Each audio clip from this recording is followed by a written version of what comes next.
Hi, it's Paul, and today I'm an old man with a couple of answers to some questions that were put on my previous DeWalt Mitre saw information.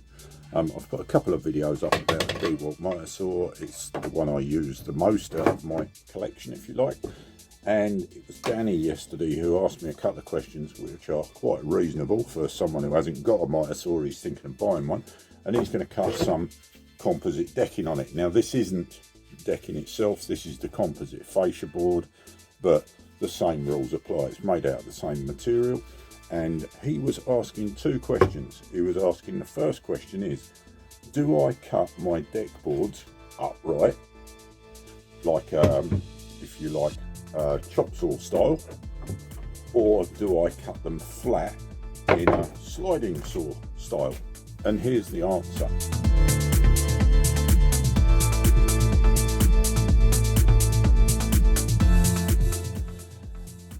It very much depends on the saw you're buying, but it's all about the cut depth. And if you look at this, it's quite simple. You can't stand the board upright on the base against the back, so the only way you're going to cut it is on the flat. So you're going to put your board in place, you're going to drop your clamp onto it. Always make sure you've got your work clamped, not just because of the safety issues, and safety is always a thing, but if you don't clamp your work to the mitre saw, especially if you're cutting away from 90 degrees, so if you're cutting at 45 degrees, 50 degrees, 70 degrees at an angle to the wood or the plastic in this instance, it will pull the work in the direction of the cut of the blade, and you'll get either a curved cut or a badly angled cut. So always clamp your work down. If the clamp on the saw won't do it, get yourself a couple of G clamps, sash clamps, quick clamps, anything you like, as long as you clamp it down. Even if it means you've got to put a fake base on your saw with a piece of wood or something and screw your work to the wood. Just make sure it doesn't move.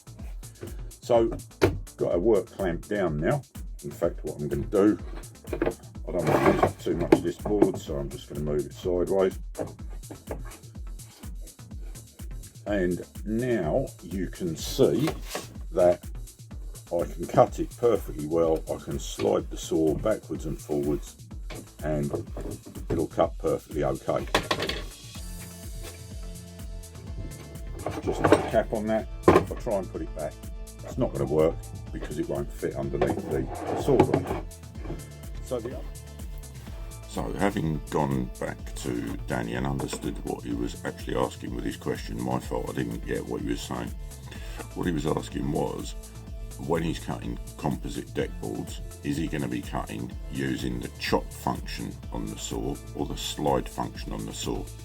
It's a question that had never occurred to me before, but actually it's both. I'll try and illustrate that, because if you only use the chop function, you're not going to go right the way to the full extent of the board. If you look here, if I use the chop function, it's not going to cut right the way through the board, so I'm going to use the slide to pull it out, I'm going to use the chop to come down, and then I'm going to slide it back in. So that's the answer to that one. Then Danny asked me a further question in our conversation and he'd found a composite cutting blade, DeWalt, own brand, on the American Amazon site, amazon.com, that was specifically for cutting composite board. Legitimate question, should he buy that to fit to cut this composite board? And unfortunately the answer to that is no, because the specific board, the specific blade he'd found is 184 diameter and this is 216, and the arbor size was 5'8", and I'm fairly sure the arbor size on this is 30. The problem you've got with a 184 diameter blade, I forget my tape measure, so here's the diameter of my blade, 216. Here's the 184 diameter, which means that if you talk about the radius, you're going to be about 10-15 mil narrower. So your blade is only going to come out to, let's say, the inside of this yellow line here. And the problem there is that when you get down to this point, that's as far down as the saw will cut because of the depth stop on the saw, and that means your saw blade isn't reaching the bed of the saw, so you're not going to cut through your material. So that's the answer to that one. We then had the discussion about the size of his composite boards. His composite boards are 145 by 21. I haven't got a board that size, but this is about 145 and approximately 21 if I double it up. So here you can see that as I bring the saw back, what I'm going to be doing is coming down to that point, letting the cut start. Now some guys will just cut a thin cut across the top, then come back and do a second cut all the way through. Personally, I don't. I will cut all the way through to the bottom at the first point and then slide the saw back once it's in the fully down position. Something that you'll see in the next bit of the video when I'm looking at the cutting upright or cutting flat. Why would we cut upright or cut flat? If I'm cutting something like skirting board, or as the guys in the States call it, baseboard, I've personally found that if I'm cutting an angle, so for instance, I want to cut that off at an angle because I'm going to do an external corner with it, I've found I get much greater accuracy if I cut it in the upright position against the backboard. Now obviously what you can see here is that I can't do that because it won't go far enough back against the back face. What you can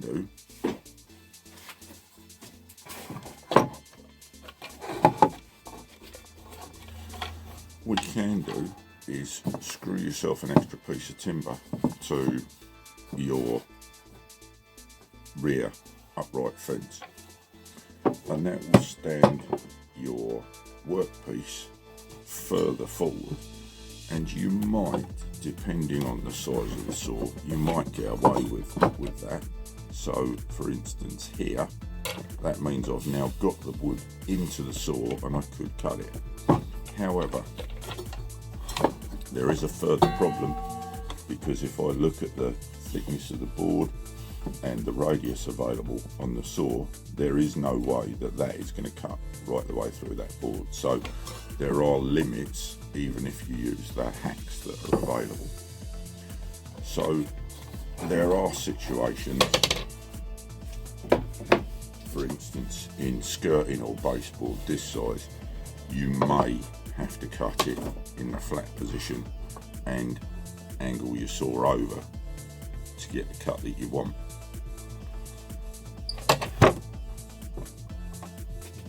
Something else you want to consider in that situation is ideally, if you're cutting anything that's pre-finished, this is a pre-finished skirting or baseboard. It's already got, it's a bit like a plastic coating on it. It doesn't appear like paint, but it's already gloss finished. It's not primed, it is completely ready to go.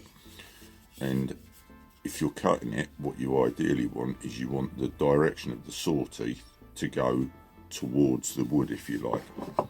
So I would always be cutting it this way round, because if you cut it this way round, then as the saw cuts through the top of the skirting or baseboard, what it's going to do is going to rip the coating in the direction away from the board. You want it to go towards the board, otherwise it's going to fracture and it'll look horrible. Same applies if you came melamine or something. And again, There are situations to get the right angle, but you'll have to turn the board over, and then you've got to be quite inventive, because if you're cutting through from the back and your saw blade is cutting effectively downward into the timber, then what it's going to do is it's going to blow out the front face and it's going to look horrible. So either you're going to have to allow extra wood because you're going to have to sand it back or file it back, or by some other means final finish it, or you've got to be very careful with it. There are guys who say you can get away with doing things like putting masking tape over it and that'll reduce it for sure, but you probably won't cure it. So just something to be aware of.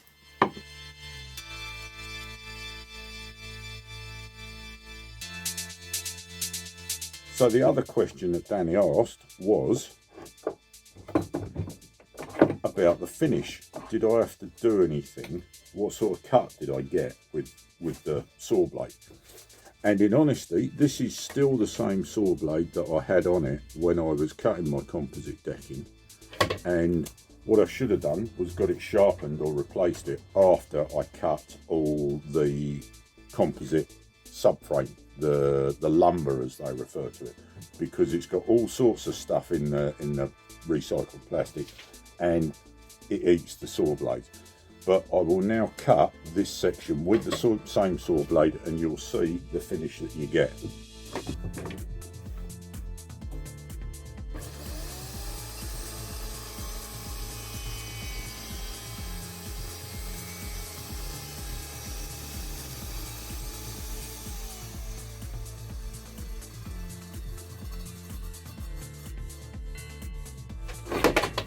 Just a little hint there.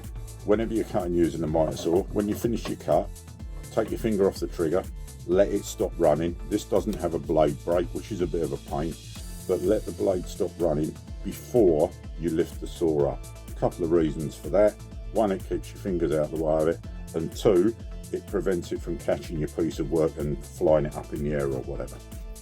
So now I'm going to try and show this to one of the cameras, and you can see there's a little bit of sort of burring on the edge. It doesn't show up very well, but there is a little bit of a burr on it. Probably see it more on the back edge here from the previous cut. You can just see a little bit of edging on it. So what I do, in engineering we have a thing called a deburring tool. This, let me put it on the other camera, this has like a little curved blade. Let me put my hand in front of it. So it has a small curved blade that's used to cut with, and what you do is you use the blade on the edge of whatever it is you're taking the burr off, and it just peels section off. I'll do it on the actual board itself, it'll probably look better.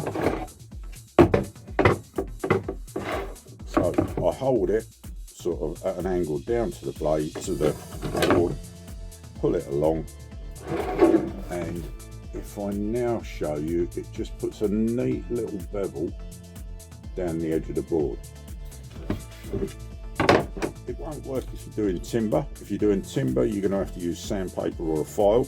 You could use sandpaper or a file on this, there's no problem with that whatsoever. It will file, it will saw, it will sand down to a reasonable extent. You could probably use something like a paint scraper, a right angle paint scraper, the ones for scraping round windows and stuff like that.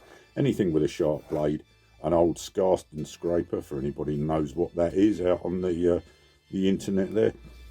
Anything like that will do, just to take that burr off the edge. So hopefully that's been of use to Danny. Hopefully that's been of use to some of the others. If it has, please feel free to like, subscribe, stick a comment below. Go and have a look at oldmanwith.com of the other DIY information and tool reviews and stuff on there. Have a look around the rest of the channel. Thanks for watching. See you in the next one. Bye.